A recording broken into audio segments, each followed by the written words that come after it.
Арада дауыс жақындап қалды.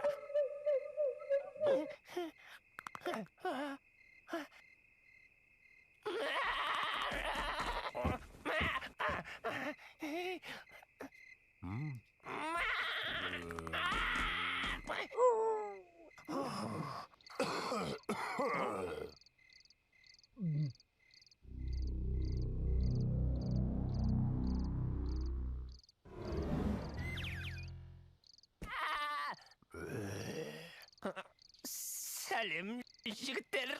Айтпақшы, таныс қойық. Ортекем, мынау мен досым Қошқар. Ал сіздер Құттөбе Бөрібасар. Мына ешкі тілімен жағына сеніп қалған екен. Осыны бірінші жайық. Қошқарды кейінге қалдырайық. Жігіттер, бұларың не? Біз бұл жерге қонақпыз ғой. Қошқар бірдеңе десеңші.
Тұяғыңнан айналдым.